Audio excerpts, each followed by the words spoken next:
Post is Faculty of Education and Health Science, and she moved to this post in October 2015, and her previous role was also in the Glucksman Library at the Faculty of Science and Engineering. And Liz is presenting today on the All Aboard project, and she's also presented on this project last year at Connell, plug for Connell there, Liz, and this year at Lilac. So hand it over to Liz. Thank you.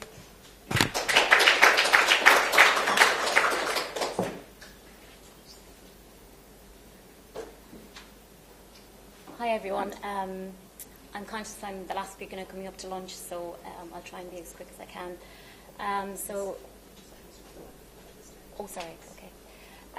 All Aboard, empowering staff and students to flourish in the digital age. This is a 2-year project which is funded by the National Forum for the Enhancement of Teaching and Learning, and which is due for completion at the end of this year. The overall aim of the All Aboard project is to develop a digital skills framework for staff and student in higher education, to create resources associated with this, to pilot digital badges, and that these approaches can be rolled out across the sector on a sustainable basis. So my talk is for today is a digital skills framework in theory and in practice. We live in a world today where digital resources permeate all areas of our lives: living, learning, social, and so we all need to know how to find quality information. When you find the information, how do we make sense of it, interpret it, apply it, and then communicate our findings? So this is a visual representation of what the All Aboard framework looks like, and it's the principal idea of the framework. But I'm going to come back to this. Okay, I just primarily want to talk about this report towards a national digital skills framework for Irish higher education, which was published in October of 2015. And I worked on the All Aboard project from March to September of 2015. And my role in the project was to do an extensive literature review to look at examples of information and digital literacy frameworks that were out there, both nationally, internationally, and in Europe. And really what I was looking at was how the frameworks that were there, how they had been embedded into curricula, how they might have been aligned with graduate outcomes, and also just to see how institutions who had frameworks, how they had brought their staff and their students on board. So as I mentioned, the overall aim of the All Aboard framework, or the All Aboard project, was to develop a flexible open framework that would be accessible to all. It would be appealing so that it would be engaging. It would nurture confidence in building skills. It would be localised. It would create a sense of co-ownership, and it would be informed by the literature. Okay, so we went out to the wider community to get feedback, and some of the recurring themes that were coming back here were finding and using information, and using digital resources, and managing online identity, just to name a few. And but why is developing a digital skills framework important? The most recent progress report from the European Commission in 2015 reported that 47% of citizens did not have the basic skills to function in a digital society. And the Doing More with Digital report from the Department of Communication, Energy and National Resources also reported that digital supports 95,000 jobs directly and indirectly in the economy. But it's not just here in Ireland. The landscape is very fragmented. And this building digital capacity it's more than training. It's about moving towards confidence and nurturing creativity and innovation. And a working skills, a definition that the project group came up with was to define digital literacy as the capabilities which fit someone for living, learning and working in a digital society, with the knowledge that a digital society is ever evolving, and this is taken from a GISC definition as well. And in the literature as well, digital skills is used interchangeably with literacy and competencies. So, as I say, I went back to basics, looking at examples of information and digital literacy frameworks.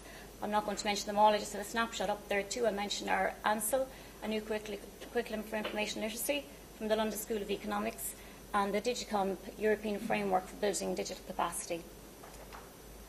So the terminology around digital skills is very ambiguous in the literature. Skills, literacy, competence tend to be used interchangeably. So there are terms like, of course, information literacy, ICT, visual literacy, media literacy, transliteracy, and multimodal literacies. And there are so many models out there for digital skills. This is just a snapshot of some of them.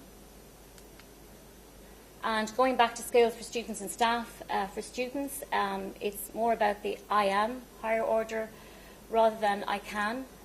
It's about engaging the students as creators, and we've heard a lot about creativity, some great developments in reading and writing in some of the talks this morning as well. And it's also about a focus on employment readiness. The European Grand Coalition of Digital Jobs, their initiative is to tackle the lack of digital skills, and their core priority there is targeting employment readiness for graduates.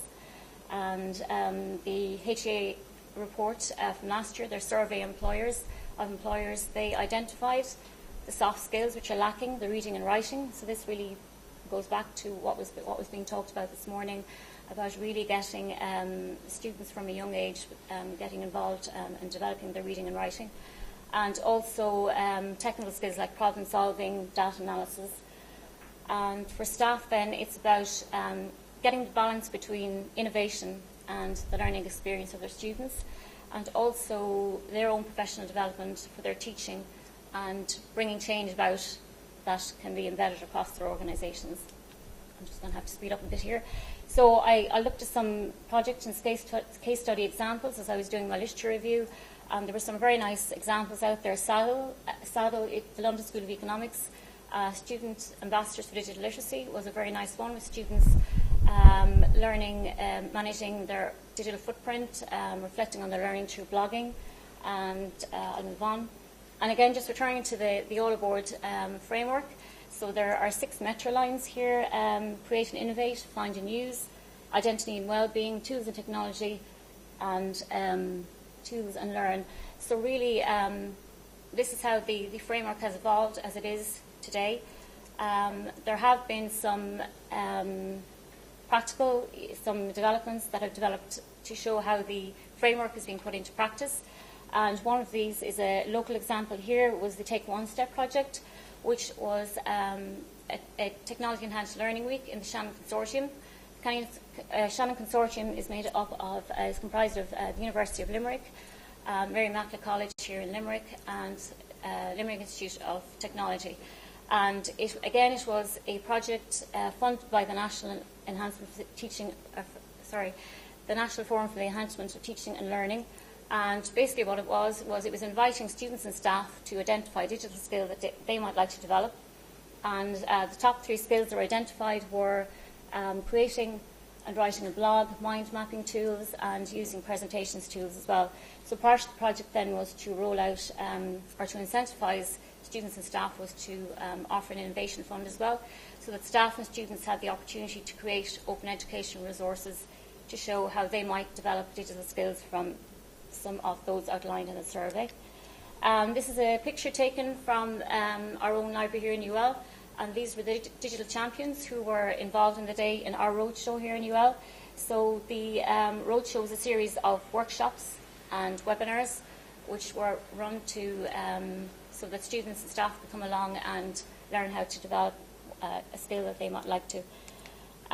So just in terms of the project at the moment, the All Aboard project, the phase of the project now is to keep developing resources, and this is a profile tool which is being developed. So the idea of this is that visitors to the All Aboard website it's kind of like an audit. They can decide which metro line on the map that they might like, they think they might need more to develop their skills more. And this is also travel cards which are being created as well. So the idea is that you go on one of the metro lines, you decide, using your travel card, I might like to take an online lesson on how to use my smartphone, and this is from the tools and technology line. So this is just to give you an idea of how the project, the resources are developing. And again, I mentioned that piloting digital badges was another aspect of the project. So this is just a screenshot from the All Aboard website, just to show some of the digital badges which have been created. So a digital badge is like a visual representation of a skill. It's an online method of having your skills accredited. The badges can be linked to an email address, so you can display them visually through blogs and websites. And just to mention as well, student partnerships, student voice was another very important aspect, is another very important aspect of the project. And this is just some pictures from the UCD Student Digital Ambassador workshops that they have run. These are focused around building your digital identity, content creation around creating podcasts and online videos. And this is just a screenshot then as well from NUIG and their Digital Champions project as well that they have run. And just to finish, another development with the All Aboard project at the moment is to upgrade the website so that the resources that are being created, they can be made available as open educational resources, and also that anyone can go on to the website, and if they want to modify a resource and use it themselves, they can do that as well. So thank you.